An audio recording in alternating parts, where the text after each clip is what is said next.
Sekali lagi, informasi buat semua peserta ibadah yang masih ada di luar boleh mengambil bagian di dalam ruangan hingga ibadah kita akan dimulai.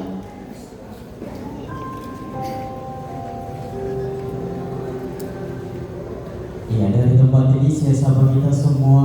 Shalom, shalom.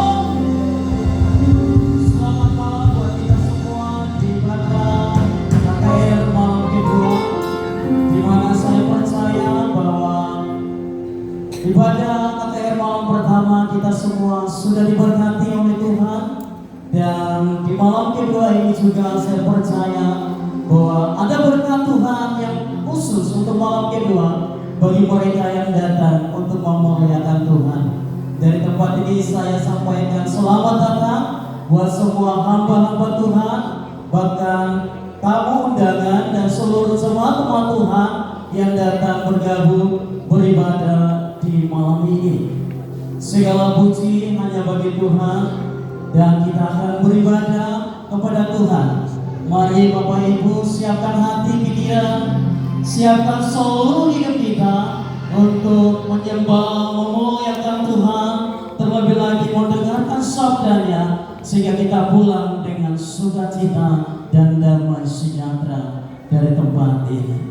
Mari kita datang kepada Tuhan, beribadah kepada Tuhan di malam hari ini.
Roh Kudus.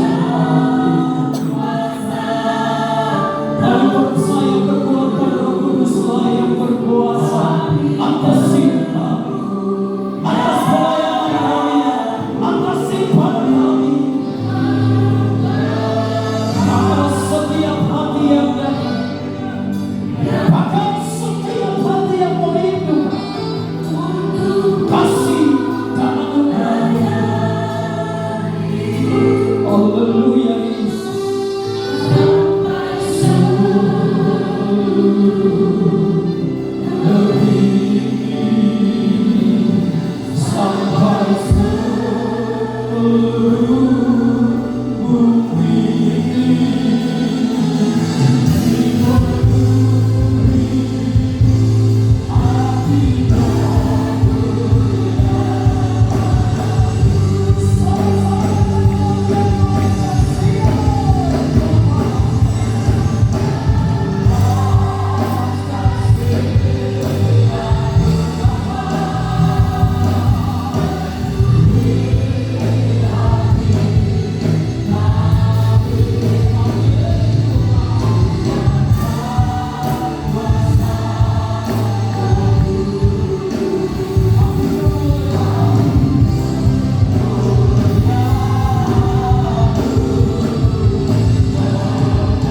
kehidupan rohani di dalam nama Bapa, Anak dan Roh Kudus, yaitu Tuhan kita Yesus Kristus.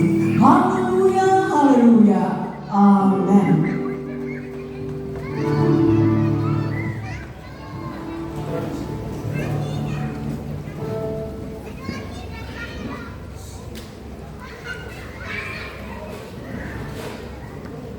Haleluya, selamat malam.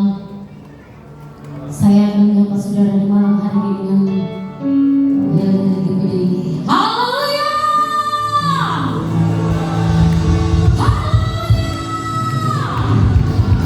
Puji Tuhan! Haleluya, puji Tuhan! Saya percaya di malam hari ini kita mau bersuka cita bagi Tuhan. Amin. Haleluya. Biarlah api Pentakosta itu tetap menyala dalam setiap hati kita. Amin. Haleluya. Mari kita akan memuji Tuhan. Biarlah suara nafiri terdengar di pulau Dom ini. Kekuatan api Pentakosta akan membakar setiap umat Tuhan yang datang di tempat ini. Haleluya. Mari.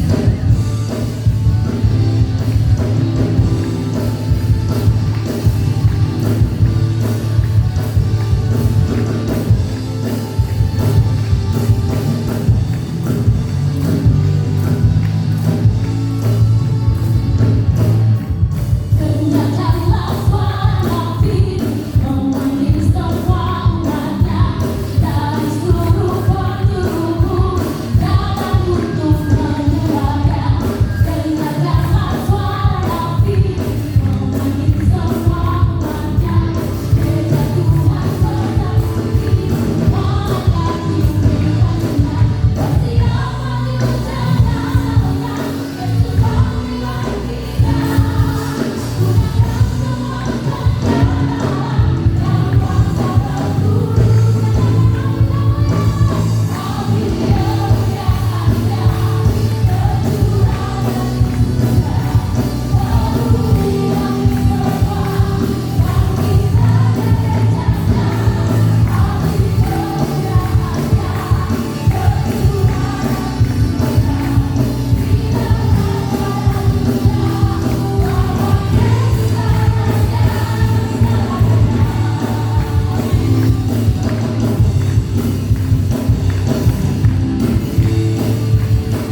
Puji nama Tuhan. Biarkanlah kita tetap ada dalam kasih sayang Tuhan malam hari ini. Kita tetap ada dalam hadirat Tuhan malam hari ini.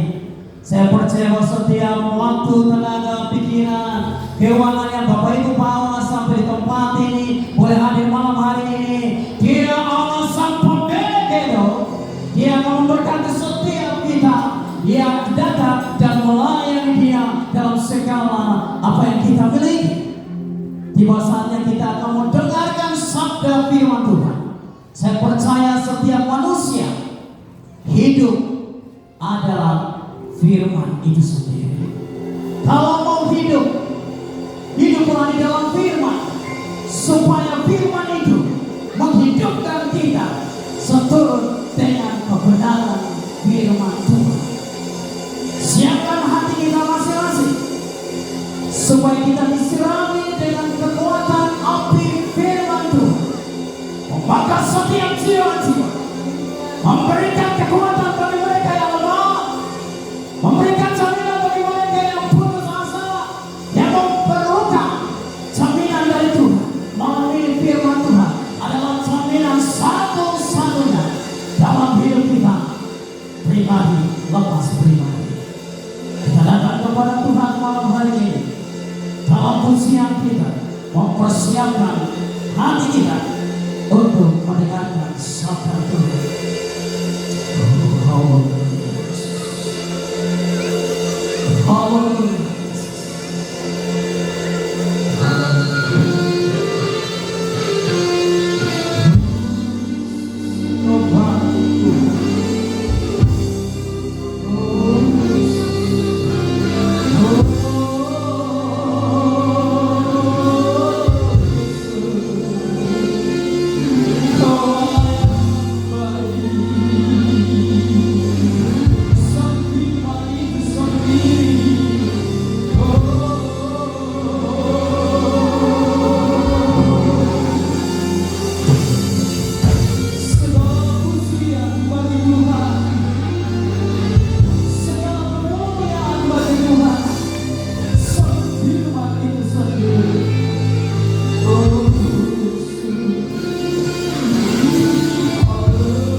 pujian bagimu Tuhan,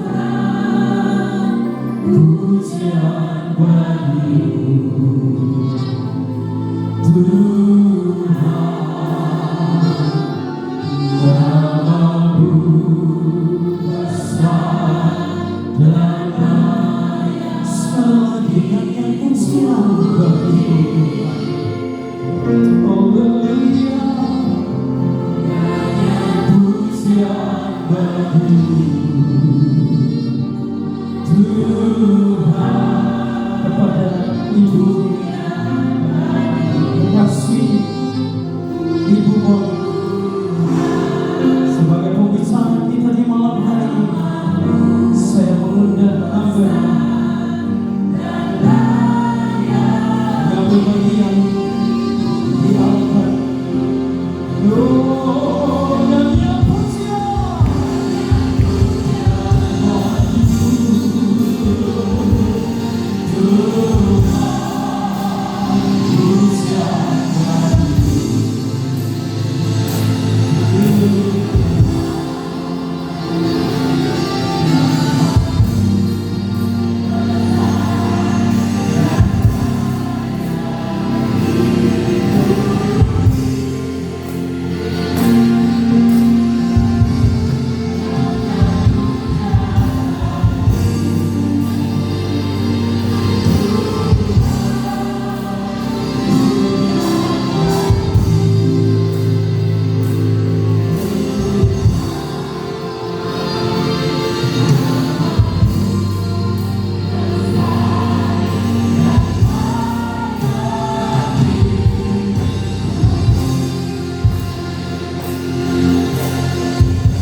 yang memberikan nafas kehidupan, yang memberikan kepada kami hidup itu sendiri. Terima kasih Tuhan. Keadaan kami, kondisi kami, situasi kami lebih kecil daripada Tuhan kami yang besar, Tuhan kami yang hebat. Malam hari ini Bapa, tuntun kami Roh Kudus dalam nama Tuhan Yesus. Biarlah kami boleh mengerti setiap liku-liku hidup kami, masalah dalam hidup kami, berikan kami solusi. Kami mau belajar dari cara Alkitab. Berikan kami hikmat-Mu sehingga hidup kami adalah hidup yang berkemenangan di dalam Yesus Kristus. Terima kasih, berkati tempat ini, lawat kami semua agar firman ini tidak jatuh di tanah yang berbatu, tetapi firman ini jatuh di tanah yang subur dan menjalankan kehendak seperti yang Tuhan. Dalam nama Tuhan Yesus, Tuhan Juru Selamat dan Raja yang kami nantikan kedatangannya, kami berdoa. Amin. Shalom, selamat malam.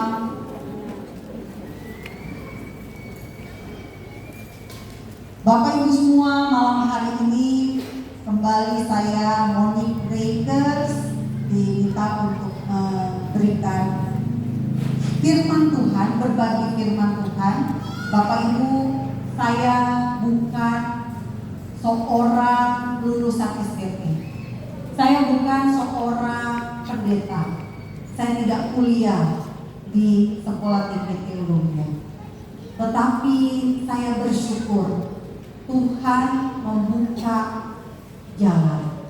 Tuhan memberikan kepada saya sebuah visi. Pada tahun 2002 saya bekerja sebagai wartawan. 10 tahun kemudian saya pertama kali pergi ke Israel, menginjakkan kaki di tanah perjanjian setelah 10 tahun menjadi wartawan. Apa yang terjadi Bapak Ibu semua? Yang saya lihat dengan berita yang saya tonton di TV, berita yang saya baca di koran berbeda dengan realita. berita yang ada negatif. Tapi yang saya lihat adalah negeri yang indah, orang-orang yang ramah, orang-orang yang baik. Akhirnya di situ juga saya baptis selam di Sungai Yordan, dan saya mendapatkan penglihatan. Ketika saya dibaptis di Sungai Yordan, Bapak Ibu, apa yang terjadi? Waktu itu jam 7 malam. Ketika saya dibaptis, saya melihat cahaya terang. Saya orang yang logika. Saya tidak percaya hal-hal yang supranatural karena latar belakang gereja saya yang lama. Saya pikir saya mengalami halusinasi. Puji Tuhan, ketika mau keluar dari kota Yerusalem, Ibu Pendeta minta kesaksian. Ada seorang perempuan yang bersaksi bahwa ketika ia dibaptis selam, dia juga melihat cahaya terang. Seperti konfirmasi bahwa itu yang saya lihat juga. Dan saya minta visi yang baru dari Tuhan karena saya hidup baru. Saya ingin mempunyai hidup yang Tuhan mau. Puji Tuhan, Tuhan tahu di hati saya bagaimana saya jatuh cinta kepada Israel. Dan sejak saat itu saya belajar. Saya mendoakan visi tersebut. Tahun 2016 baru visi itu menjadi sebuah yayasan independen, tidak bernaung di bawah gereja, tidak bernaung di bawah siapapun kecuali kasih karunia Tuhan. Amin. Bapak Ibu, saya bicara seperti ini karena saya melihat banyak anak muda. Anak muda, mintalah visi dari Tuhan. Anak muda, mintalah jalan kehidupan yang Tuhan mau anak muda jalani. Saya mengenal visi Tuhan, baru dapat visi Tuhan di usia yang tua, Bapak Ibu. Tahun 2012 itu usia saya 39 tahun. Saya muter-muter di padang gurun dunia hampir 40 tahun, sama seperti bangsa Israel di gurun Sinai. Seandainya saya dapat visi Tuhan di usia 20, 22, 25, bahkan 18 tahun mungkin, saya merasa wow, mungkin akan lebih banyak lagi yang bisa saya lakukan. Tapi saya percaya selalu waktu Tuhan yang terbaik. Sejak 2016 saya membuat yayasan namanya Hadassah of Indonesia. Hadassah artinya nama dari Esther. Esther nama Persia, Bapak Ibu. Hadassah itu adalah nama Ibrani dari Esther, seorang Yahudi yang menjadi ratu di Persia. Saya membuat yayasan untuk mengedukasi orang Indonesia tentang Israel, Yahudi, dan Holocaust. Kenapa? Karena di negara kita masih banyak orang yang belum mengerti, masih banyak orang yang tidak tahu. Dan Tuhan sungguh luar biasa. Tuhan buka jalan sedikit demi sedikit, pintu demi pintu terbuka, hingga terpujilah nama Tuhan, saya bisa sampai juga di Sorong ini. Suatu kehormatan Bapak Ibu bisa berada di tempat ini, karena saya tahu saya tidak layak. Saya bukan orang yang Tuhan khususkan, tetapi Tuhan lihat bahwa saya punya kerinduan melayani Tuhan. Tuhan lihat bagaimana saya ingin belajar secara sendiri. Saya belajar sejak saya dapat visi sampai hari ini. Jika itu bisa terjadi dalam hidup saya tahu itu juga bisa terjadi pada anak-anak muda di Pulau Dom ini. Jangan biarkan hidup Anda berlalu begitu saja sia-sia tidak jelas. Tapi mulai tanya pada Tuhan visi apa yang Tuhan mau untuk hidup. Karena apa? Hidup itu sementara Bapak Ibu. Tuhan bilang 120 tahun paling lama roh Tuhan ada dalam manusia. Musa usianya 120 tahun. Tapi biasanya usia manusianya 70, 80, 90. Jadi Bapak Ibu, saya mulai bukan di usia muda, tapi saya lihat di sini banyak anak-anak muda. Jangan sia-siakan masa depan. Orang tua, jangan sia-siakan hidup yang ada di tangan Anda. Jangan biarkan apa yang Tuhan janjikan. Tuhan Yesus menjanjikan apa? Hidup yang berkelimpahan, hidup yang penuh damai sejahtera, hidup yang penuh sukacita. Namun seringkali kita menjadi orang yang bukan penuh sukacita, bukan penuh damai sejahtera, dan tidak berkemenangan. Karena apa? Kita punya banyak masalah. Kita akan lihat hidup yang penuh dengan masalah yang baik. Kita akan lihat malam hari ini. Nah, Bapak Ibu, dari 2016 itu saya membuat kegiatan. Kegiatannya namanya Tolerance Film Festival, Festival Film Toleransi, yang isinya filmnya tentang Israel, Yahudi, Holocaust. Yang datang menonton adalah 90% orang non-Kristen.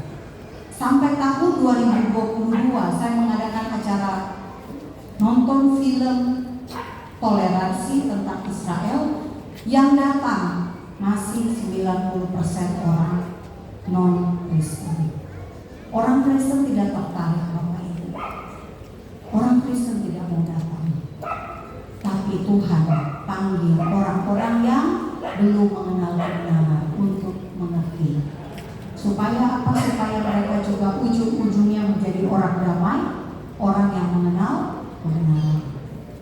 Setelah tahun 2012 saya pergi ke Israel itu, pulang-pulang oma saya baru cerita bahwa ia adalah seorang berdarah Yahudi. Bapaknya orang Yahudi Belanda, menjadi apoteker di Surabaya.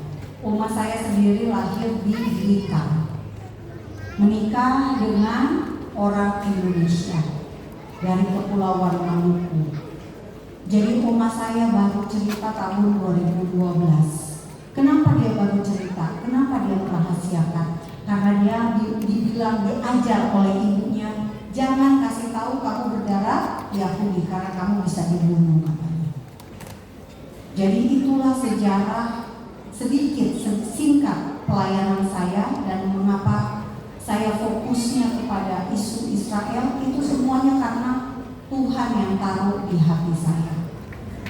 Bukan karena saya yang mau, bukan karena saya tahu oma saya orang Yahudi, enggak. Tapi karena memang Tuhan kasih di hati dulu, baru kemudian mendapat konfirmasi. Nah Bapak Ibu, saya ingin kita melihat hidup kita masing-masing. Malam hari ini Bapak Ibu, kita cek seberapa banyak masalah dalam hidup Bapak Ibu. Kalau kita lihat problem hidup masa kini Bapak Ibu, yang sering kali menjadi problem adalah yang pertama, kesehatan. Ada penyakit berat, keterbatasan fisik, bahkan masalah mental, masalah kejiwaan. Bapak Ibu tahukah Bapak Ibu, Toraja adalah mayoritas Kristen. Tetapi di Toraja angka bunuh diri sangat tinggi. Di masyarakat yang mayoritas Kristen ternyata angka bunuh dirinya tinggi. Ini mengerikan. Kenapa? Karena ada masalah kejiwaan dan tidak terdeteksi oleh keluarga maupun oleh gereja. Yang kedua, masalah yang selalu kita mungkin sering dengar, masalah keuangan, materi. Tidak ada penghasilan tetap, bahkan bisa juga masalah terjadi karena kerugian karena finansial. Namun jangan salah Bapak Ibu, sekarang lagi tren masalah keuangan karena judi online dan pinjaman online. Semoga di sini nggak ada ya Bapak Ibu. Ini menjadi problem. Hutang karena pinjol triliunan, dan tidak sedikit. Teman saya seorang ahli hukum, dia bercerita tidak sedikit orang Kristen terjerat. Yang ketiga, masalah keluarga.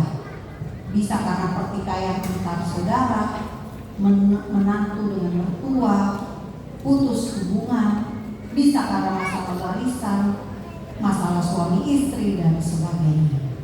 Ini menjadi masalah nomor 4. Masalah pasangan suami dan istri. Suami istri tidak harmonis, selingkuh, akhirnya bercerai, ada kekerasan dalam rumah tangga, ada kenakalan remaja, narkoba, apalagi seks bebas, kecanduan alkohol, kecanduan obat ya, kecanduan game online, putus sekolah dan sebagainya. Problem kelima di masa modern ini adalah terseret kasus hukum Bapak Ibu. Sengketa, korupsi, suap, markup proyek, kolusi, bisnis haram dan lain sebagainya. Yang keenam, problem terjadi karena apa? Dunia semakin jahat. Ada LGBT, ada aborsi, ada isu sara, suku, agama, ras, dan agama. Nah umumnya Bapak Ibu cek diri Bapak Ibu. Kalau ada masalah, siapa yang Bapak Ibu salahkan? Apakah satu, Bapak Ibu menyalahkan orang lain? Yang kedua, apakah Bapak Ibu dan saya menyalahkan keadaan? Yang ketiga, apakah kita menyalahkan iblis sebagai sumber masalah? Nah kita lihat perilaku saat ada masalah adalah 6 hal ini. Biasanya kalau ada masalah, orang pertama yang mereka lakukan adalah bicarakan masalah tersebut. Dibicarakan. Yang kedua, melimpahkan masalah kepada orang lain. Problem di rumah tangga, suami dan istri sebagai orang tua bisa saling menyalahkan dan saling menyerahkan masalah kepada orang lain. Yang ketiga, membiarkan masa lalu. Jika anak jatuh dalam kenakalan remaja, istri, ibu mungkin bercerita kepada suami, tapi suami sebagai ayah masa bodoh, tidak mau tahu. Yang keempat, melarikan diri dari masalah. Ini bahaya Bapak Ibu. Ada masalah tapi melarikan diri, dan yang menanggung akibat biasanya orang rumah, keluarga sendiri. Yang kelima, jika ada masalah biasanya mencoba menyelesaikan masalah. Ini bagus, ini positif. Dan yang keenam, mencari Tuhan. Nah, Bapak Ibu kita lihat ujian versus konsekuensi. Next. Apa itu ujian dan apa itu konsekuensi? Kita harus bedakan Bapak Ibu. Ada problem yang terjadi akibat Bapak Ibu hidup benar. Bapak Ibu sudah hidup benar, hidup kudus, hidup mengikuti apa yang Tuhan mau, tapi Bapak Ibu dapat masalah. Itu namanya ujian. Tapi ada juga problem atau masalah terjadi karena Bapak Ibu tidak hidup benar, tidak hidup kudus. Masalah terjadi karena dosa. Itu namanya konsekuensi. Ada seorang anak Tuhan melakukan korupsi. Ini bukan ujian Bapak Ibu. Ini konsekuensi akibat dosa. Jadi jangan sampai kalau ada orang terlibat kasus-kasus pidana, kasus-kasus kriminal datang ke pendeta minta didoakan karena ini ujian. Hati-hati, belum tentu itu ujian. Karena bisa terjadi itu adalah karena dosa, karena konsekuensi. Kita lihat gambaran problem yang ada di dunia sebetulnya bisa dikategorikan 3 hal. Ketika Yesus digoda oleh iblis, sebagai gambaran godaan yang akan dihadapi oleh Bapak Ibu semua. Pertama, iblis meminta Tuhan Yesus mengubah batu menjadi roti. Iblis pasti menyasar kebutuhan hidup Bapak Ibu semua, kebutuhan tubuh jasmani Bapak Ibu. Itulah yang biasanya diutak-atik menjadi problem di dalam kehidupan Bapak Ibu. Yang kedua, menjatuhkan diri agar ditolong malaikat. Iblis menyasar kebutuhan jiwa. Iblis mencobai diri kita. Ketika kita masuk di dalam dosa, kadang-kadang kita berharap semoga Tuhan tolong saya supaya tidak ketahuan saya bikin dosa. Itu salah ya Bapak Ibu. Lalu yang ketiga, menyembah iblis agar dapat kemegahan dunia. Iblis menyasar kebutuhan spiritual. Nah, kita lihat dari kebutuhan kenapa bisa menjadi masalah. Pertama, kebutuhan tubuh. Ini adalah sesuatu yang dihasilkan dalam hidup kita Bapak Ibu.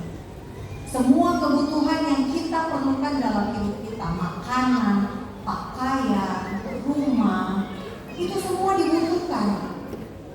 Pendidikan, kesehatan, rasa aman, itu semua dibutuhkan oleh manusia yang normal. Namun, untuk mendapatkan kebutuhan hidup itu tidak bisa cara instan, tidak bisa tanpa proses. Karena apa? Karena kita harus mengikuti caranya Tuhan, bukan menghalalkan segala cara. Yang kedua, kebutuhan jiwa. Kebutuhan jiwa ini seperti apa Bapak Ibu? Manusia cenderung ingin hidup nyaman, tapi tidak mau susah. Manusia ingin hidup tidak ada masalah, tidak punya problem. Karena itu biasanya manusia cenderung berusaha mengandalkan kepada materi, kepada uang, harta, koneksi, rasa semuanya itu bisa dibeli, semuanya bisa diurus, dikondisikan, melupakan sumber pemberi kehidupan sendiri yang adalah Tuhan. Tuhan yang berotoritas atas hidup kita, Tuhan yang berotoritas atas masa depan anak-anak kita, bukan koneksi orang tua, tapi Tuhan. Kadang-kadang kita kebalik, kita lebih menghargai koneksi kita daripada Tuhan. Nah, yang ketiga, kebutuhan spiritual Bapak Ibu. Dedikasi yang kita berikan untuk hidup itu untuk siapa? Waktu yang kita habiskan itu untuk siapa Bapak Ibu? Kadang-kadang kita terjebak dalam tujuan hidup kita.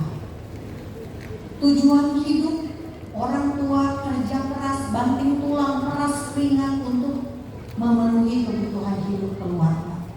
Tapi begitu dapat uang di tangan, keluarganya malah ditinggal. Pergi ke tempat yang lain, habiskan uang di tempat yang lain. Tujuan hidupnya nggak jelas, doa dijawab tapi tidak melakukan apa yang seharusnya. Jadi fokus kehidupan kita, kebutuhan spiritual kita haruslah kebutuhan yang selaras dengan Tuhan, bukan dengan ambisi duniawi kita. Nah, Bapak Ibu, kita lihat sumber masalah menurut Alkitab. 1 Yohanes 2 ayat 15 sampai 17. Bapak Ibu bisa buka 1 Yohanes 2 ayat 15 sampai Dikatakan di sini, janganlah kamu mengasihi dunia dan apa yang ada di dalamnya. Jikalau orang mengasihi dunia, maka kasih akan Bapa tidak ada dalam orang itu. Sebab semua yang ada dalam dunia, yaitu keinginan daging dan keinginan mata, serta keangkuhan hidup, bukanlah berasal dari Bapa. Bukan dari Tuhan Bapak Ibu, tapi dari dunia. Dan dunia ini sedang lenyap dengan keinginannya. Tetapi orang yang melakukan kehendak Allah tetap akan hidup selama-lamanya. Jadi Bapak Ibu, sumber problem adalah keinginan daging, keinginan mata, serta keangkuhan hidup. Ini adalah beberapa ayat rujukan. Bapak Ibu bisa lihat keinginan mata adalah Matius 5 ayat 29. Tuhan Yesus berkata, maka jika matamu yang kanan menyesatkan engkau, cungkilah dan buanglah itu. Karena lebih baik bagimu jika satu dari anggota tubuhmu binasa daripada tubuhmu dengan utuh dicampakkan ke dalam neraka. Ini bahasa kiasan Bapak Ibu.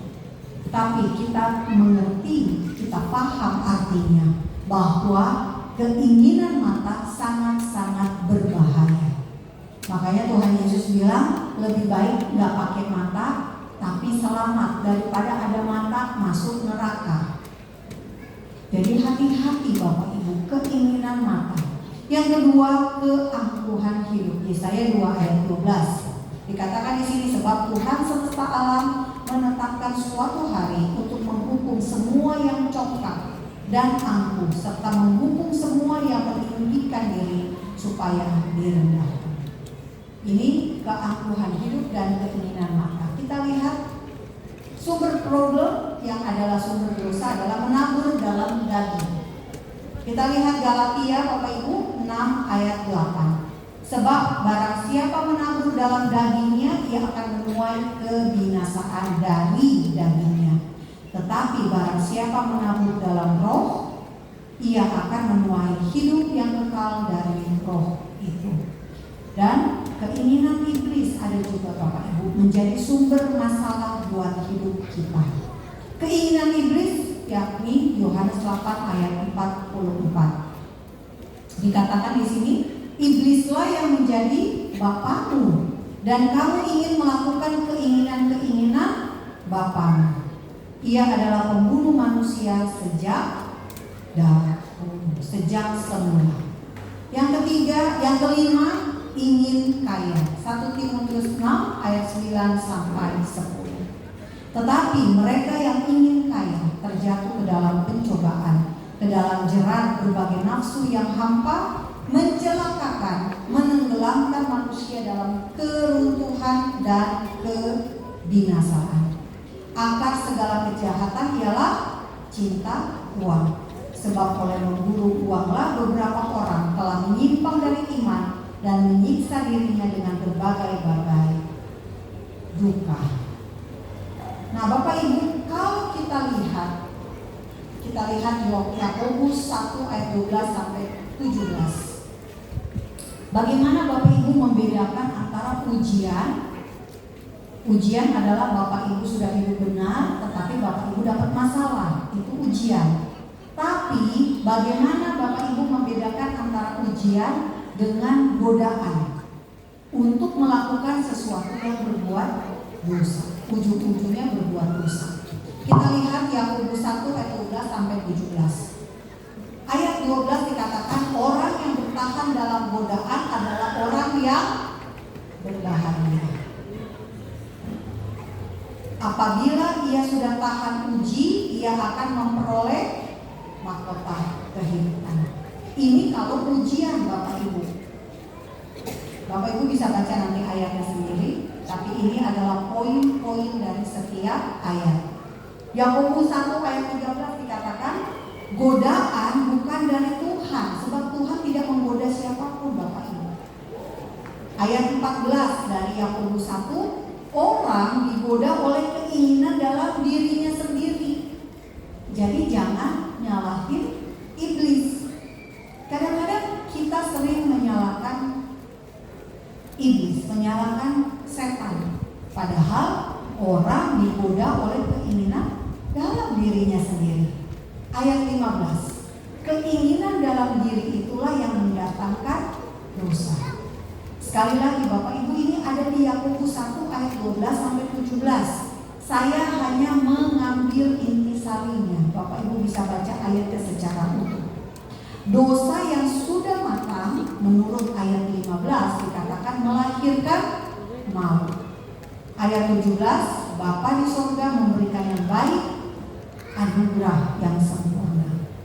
Jadi kita jelas Bapak Ibu, ujian itu pasti ujungnya adalah untuk memperoleh mahkota kehidupan. Godaan tujuannya untuk Bapak Ibu tahan uji. Supaya apa? Orang yang bertahan dalam godaan adalah orang yang berbahagia. Karena apa? Karena dia tidak jatuh dalam pencobaan. Nah Bapak Ibu, jadi kenapa kita membahas masalah baik pada hari ini, pada malam ini? Bapak Ibu, ada 5 manfaat masalah. Mungkin Bapak Ibu pikir ini firman Tuhan yang aneh. Kenapa bisa ada manfaat dari masalah? Ada Bapak Ibu. Pertama, evaluasi. Menguatkan iman, mengubah karakter, dan membangun hubungan dengan Tuhan. Jika ada masalah, Bapak Ibu bisa mengevaluasi diri. Apakah masalah ini membuat Bapak Ibu terpuruk atau membuat iman Bapak Ibu semakin teguh? Masalah bisa mengubah karakter. Kalau ada masalah di keluarga, anak susah diatur, suami istri jangan berantem sendiri, tapi ubah karakter. Siapa tahu anak menjadi nakal, mencari perhatian orang tuanya. Mengubah karakter. Lalu membangun hubungan dengan Tuhan. Yang tadinya jauh dari Tuhan karena ada masalah, bisa dekat dengan Tuhan. Dan ini memang umum terjadi. Kalau ada masalah lagi susah, paling cepat bisa dekat dengan Tuhan. Cari Tuhan, mendadak rajin berdoa, mendadak rajin ke gereja. Tapi kalau lagi senang, tidak ingat Tuhan. Jadi manfaat masalah yang pertama apa Bapak Ibu? Evaluasi. Mengevaluasi hidup, mengevaluasi diri Bapak Ibu, mengevaluasi hubungan Bapak Ibu dengan Tuhan. Yang kedua, manfaat masalah adalah koreksi. Bapak Ibu yang tadinya hidupnya tidak benar, hidupnya dalam dosa, maka Bapak Ibu dibuat kembali ke jalan yang benar. Koreksi. Tujuan masalah membuat kita kembali ke yang seharusnya. Yang bercerai kembali kepada istri mula-mula. Istri yang diberkati, pasangan hidup yang diberkati di gereja.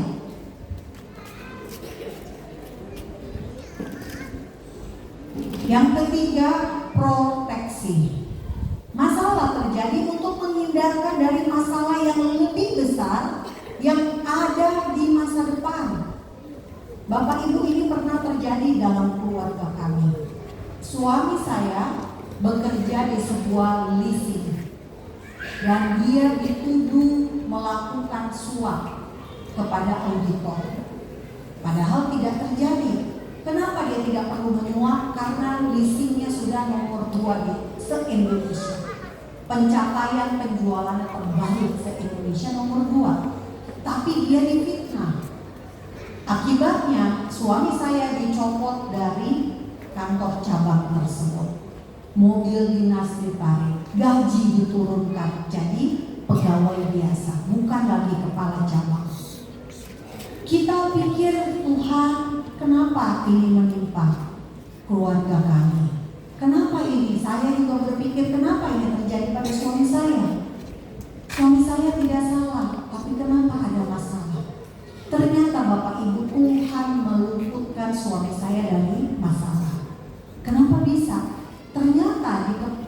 cabang yang suami saya jadi kepala cabang tersebut, bendaharanya atau bagian keuangannya main uang. Jadi diluputkan dari masalah. Setelah suami saya dicabut dari tempat itu, bendahara keuangannya melakukan korupsi, memanipulasi keuangan, sehingga merugikan perusahaan. Yang bertanggung jawab siapa? Kepala cabang yang menggantikan suami saya. Tuhan meluputkan masalah yang menurut kami pada saat itu sangat-sangat buruk, ternyata adalah baik. Baiknya di mana? Karena suami saya tidak bertanggung jawab atas kerugian perusahaan itu. Kalau tidak, harus ganti rugi uang perusahaan. Jadi manfaat masalah adalah proteksi. Ada sesuatu yang baik di masa depan yang Tuhan sudah luputkan, singkirkan, pisahkan, supaya kita tidak mengalami masalah tersebut. Yang keempat, Bapak Ibu, masalah manfaatnya buat kita adalah memulihkan batin, memulihkan hubungan, memulihkan hidup. Karena apa Bapak Ibu? Seringkali karena ada masalah. Setelah ada masalah, kita menjalani hidup yang berbeda. Kalau setelah ada masalah menjalani hidupnya sama, itu lagi, maka Bapak Ibu membangun yang namanya kubangan masalah. Bapak Ibu berada di situ-situ terus, muter-muter kayak bangsa Israel 40 tahun. Gak perlu seperti itu Bapak Ibu. Jika ada masalah, jalan keluarnya adalah berubah untuk apa? Pemulihan. Dan pemulihan hanya bisa terjadi jika kita melibatkan Tuhan. Yang kelima Bapak Ibu, manfaat masalah adalah prestasi. Jika Bapak Ibu berhasil melawan masalah dengan iman yang teguh, maka Bapak Ibu berarti tahan uji, dan Bapak Ibu mendapatkan mahkota kehidupan. Iman yang teguh hanya bisa diperoleh dari percaya yang sungguh-sungguh, bukan mengandalkan dunia, tetapi mengandalkan Tuhan. Jawaban dari seluruh masalah kita hanya iman yang teguh. Nah, jadi Bapak Ibu, saya hanya ingin Bapak Ibu itu melihat masalah dengan perspektif yang berbeda malam hari ini. Ketika ada masalah, Bapak Ibu merefleksikan diri. Ini maksudnya apa? Apakah ini sebagai refleksi atau koreksi atau evaluasi atau proteksi? Bisa juga rekoleksi, pemulihan, atau prestasi. Nah, saya langsung ke slide terakhir, pemulihan hidup. Pemulihan hidup yang terakhir.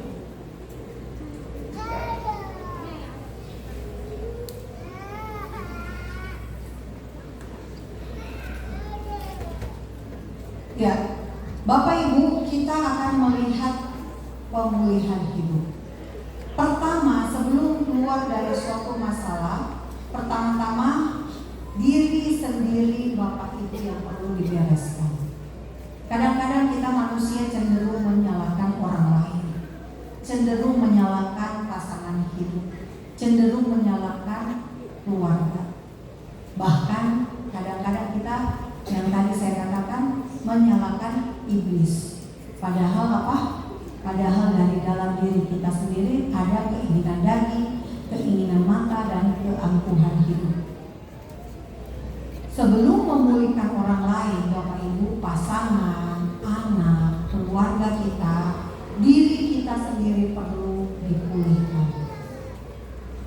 Bapak Ibu perlu mengampuni diri Bapak Ibu jika Bapak Ibu merasa bahwa Bapak Ibu punya masalah yang sumbernya dari Bapak Ibu sendiri. Yang ketiga, pemulihan sejati hanya ada dalam Yesus Kristus. Tidak ada masalah yang terlalu berat. Kenapa tidak ada masalah yang terlalu berat? Karena kita punya Tuhan yang hebat. Kita punya Tuhan yang besar.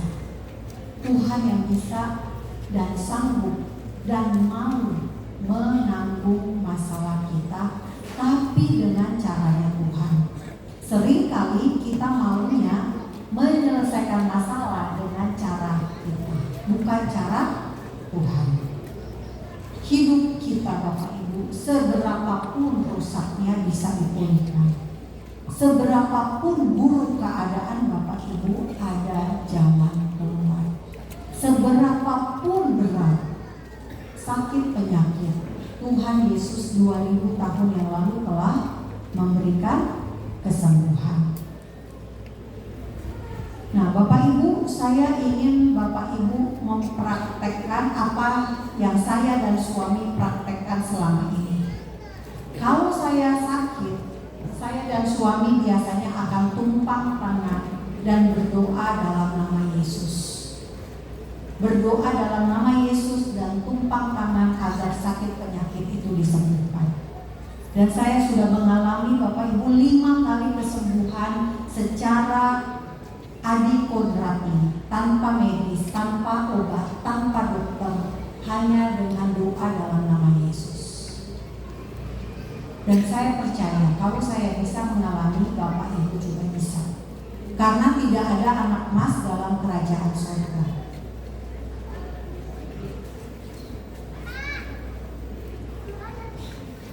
Jadi Bapak Ibu, saya ingin Bapak Ibu yang sakit boleh berdiri, boleh tumpang tangan Bapak Ibu sendiri di tempat di mana Bapak Ibu sakit. Silakan pemain musik untuk kembali meninggal. Mungkin suami saya bisa silakan untuk membagikan kesembuhan. Suami saya juga mengalami kesembuhan adikodrati. Waktu itu dia jari kelingkingnya patah Bapak Ibu. Jari kelingkingnya itu tidak bisa digerakkan, jadi patah. Kami ketiga dokter, tiga-tiganya bilang tidak bisa dipulihkan, harus dioperasi supaya bisa balik lagi. Suami saya sudah di meja operasi, saya disuruh tanda tangan. Tapi tanda tangan ya karena ada kemungkinan dari anestesi itu bisa bermasalah ke jantung lah, ke paru-paru lah.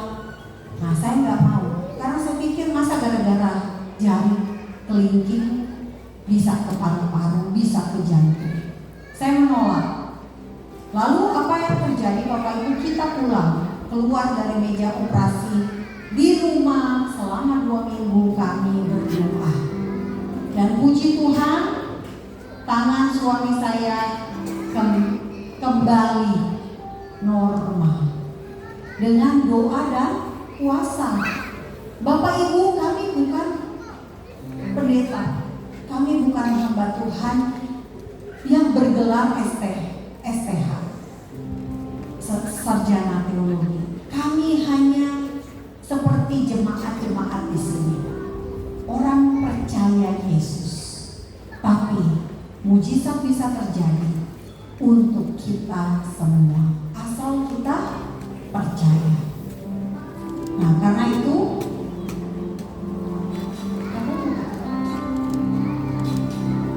Bapak Ibu, saya ingin mendoakan Bapak Ibu kesembuhan. Saya mengalami kesembuhan 5 kali tanpa obat, tanpa dokter, hanya dengan tumpang tangan dalam nama Yesus.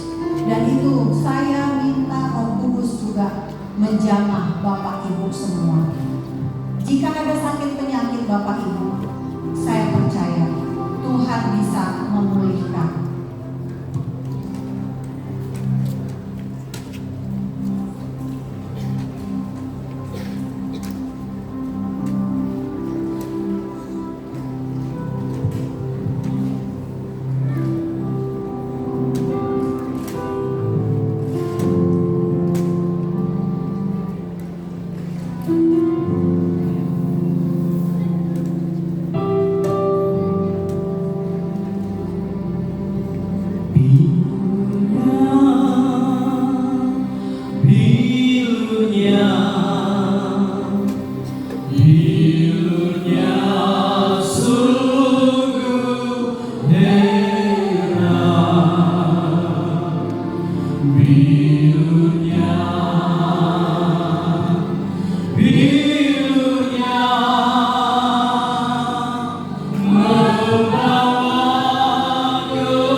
Oleh bilur-bilur Tuhan Yesus saya disembuhkan.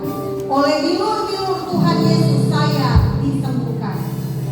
Bagi orang-orang di Pulau di sekitar tempat ini yang mendengar perkataan ini, namun belum percaya Yesus, lakukan dalam nama Tuhan Yesus. Angkat tangan kananmu, taruh di tempat yang sakit tangan kirimu. Minta kepada Tuhan yang hidup, Tuhan yang benar itu. Minta kesembuhan terjadi. Minta kesembuhan dalam nama Tuhan Yesus, kesembuhan. Mujizat terjadi. Mujizat terjadi saat ini. Dalam nama Tuhan Yesus. Bilur-bilur sembuh. Orang sakit sembuh. Orang yang lemah akan dikuatkan. Semua sakit penyakit sudah ditanggung oleh Yesus Kristus. Darah Tuhan Yesus adalah darah yang sangat berkuasa. Bapak, lawan Tuhan. Kesembuhan terjadi sama seperti saya disembuhkan oleh mujizat. Mujizat itu terjadi hari ini juga buat orang-orang yang ingin punya anak, Bapak Ibu. Orang-orang yang ingin punya anak, pasangan hidup, suami istri, berikan keturunan. Bapak, kami minta putuskan kutuk keturunan, putuskan kutuk ada jika ada. Tidak ada yang membuat mereka tidak bisa mempunyai keturunan ilahi. Berkati Bapak, buah kandungan yang daripadamu, agar keturunan ilahi boleh menjadi anak-anak yang percaya kepada Yesus Kristus. Terima kasih Bapak, biarlah kesembuhan ilahi ini adalah untuk hormat kemuliaan hanya bagi nama Tuhan. Di dalam nama Tuhan kami Yesus Kristus, Juru Selamat Tuhan dan Raja, kami percaya dan kami perkatakan amin. Amin. Terima kasih Bapak Ibu.